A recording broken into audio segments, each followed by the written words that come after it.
Wahai umat Islam, dengarlah sejarah yang disembunyikan, sejarah yang penuh dengan pengkhianatan, dan sejarah yang mengajar kita bahawa janji Allah pasti benar. Pada awal abad ke-20, dunia Islam masih berada di bawah naungan Daulah Uthmaniyah. Walaupun lemah, walaupun penuh cabaran, tetapi tetap berdiri sebagai khilafah Islam.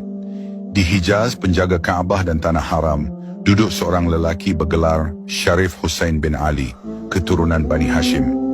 Beliaulah Syarif Mekah, gubernur lantikan Khalifah Uthmaniyah yang berakidah Asy'ariyah Maturidiyah. Tugasnya sepatutnya menjaga rumah Allah, menjaga umat Islam yang datang menunaikan haji. Tetapi di sebalik pakaian jubahnya, di sebalik serban dan gelaran keturunan Nabi, ada sebuah hati yang haus kuasa. Dan ketika Perang Dunia Pertama meletus, datanglah British membawa janji-janji manis. Mereka berkata, "Wahai Husain, bangkitlah menentang khalifahmu sendiri. Jika engkau membantu kami menjatuhkan Uthmaniyah, kami akan menjadikanmu raja seluruh bangsa Arab." Syarif Husain pun tertarik. Dia menulis surat kepada Sir Henry McMahon, pesuruh jaya tinggi British di Mesir. Dari situ lahirlah surat menyurat Husain McMahon pada tahun 1915. Janji British jelas, tanah Arab termasuk Syam dan Hijaz akan diberikan kepada Husain jika dia memberontak. Maka pada tahun 1916, ketika umat Islam berperang mempertahankan khilafah, Syarif Husain mengisytiharkan pemberontakan. Arab Revolt, panji pemberontakan Arab, berkibar. Tetapi di belakang panji itu bukanlah tauhid, bukanlah jihad, tetapi senjata British, emas British, dan penasihat British. Salah seorangnya, seorang orientalis yang masyhur, T.E. Lawrence, yang digelar Lawrence of Arabia. Umat Islam dikhianati. Tentera Husain menyerang garnisun Uthmaniyah. Rel kereta api Hijaz diletupkan. Kota demi kota jatuh. Dan paling besar, Palestin diberikan kepada tangan British. Inilah jalan yang membuka pintu kepada deklarasi Balfour tahun 1917, di mana British secara rasmi menjanjikan Palestin kepada Yahudi untuk mendirikan negara mereka. Sejak itu, tanah suci para anbiya mula digadaikan. Dan semua itu bermula dengan pengkhianatan Syarif Husain. Selepas pengkhianatan itu, Syarif Husain menobatkan dirinya sebagai Raja Hijaz tahun 1916. Bukan cukup dengan itu, ketika Khilafah Uthmaniyah dihapuskan oleh Kamal Ataturk pada tahun 1924, Husain mengisytiharkan dirinya sebagai Khalifah umat Islam.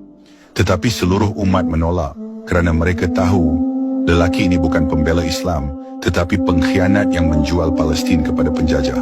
Namun British tetap memberi hadiah. Anak-anaknya mendapat takhta.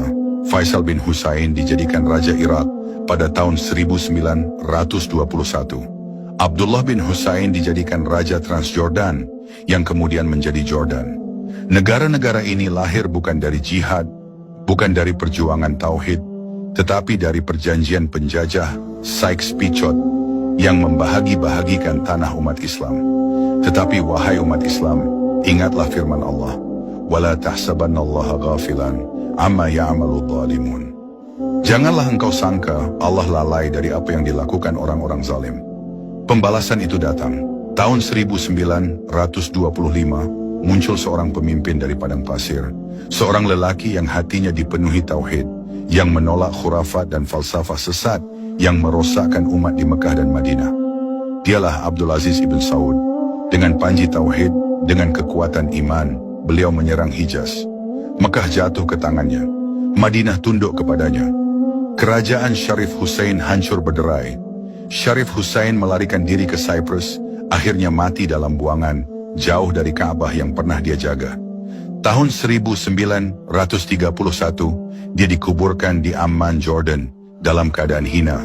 Anaknya Ali bin Husain, yang cuba menggantikan ayahnya sebagai Raja Hijaz, turut tersingkir, lari ke Irak. Cucu-cucunya pula mengalami kehinaan yang lebih besar. Pada tahun 1958, Raja Faisal Diwa dari Irak, cucu Syarif Husain, ditembak mati dalam revolusi berdarah. Seluruh kerabatnya disembelih, hanya tinggal sedikit yang melarikan diri. Anaknya yang menjadi Raja Jordan sahaja yang kekal. Inilah balasan Allah terhadap keluarga pengkhianat. Sementara itu, Ibnu Saud terus marah. Tahun 1932, beliau menubuhkan kerajaan Arab Saudi, menyatukan tanah Arab di bawah Tauhid. Mekah dan Madinah dibersihkan dari amalan khurafat yang dulu berleluasa di bawah Uthmaniyah dan Syarif Hussein. Dua tanah haram kini terpelihara, kembali menjadi pusat dakwah Tauhid. Maka wahai umat Islam, ambillah pengajaran. Jangan tertipu dengan fitnah yang mengatakan Wahabi menjual Palestin. Tidak, yang mengkhianati Palestin ialah Syarif Hussein, Raja Hijaz yang berakidah Asy'ariyah Maturidiyah, berpaling dari Khalifah Islam demi janji manis British. Dan Allah hinakan dia serta keturunannya. Sedangkan Ibnu Saud yang ditegakkan atas Tauhid, Allah muliakan kerajaannya hingga hari ini. Inilah kisah epik sejarah, kisah pengkhianatan, kisah pembalasan, dan kisah kemenangan Tauhid atas khurafat dan penjajahan.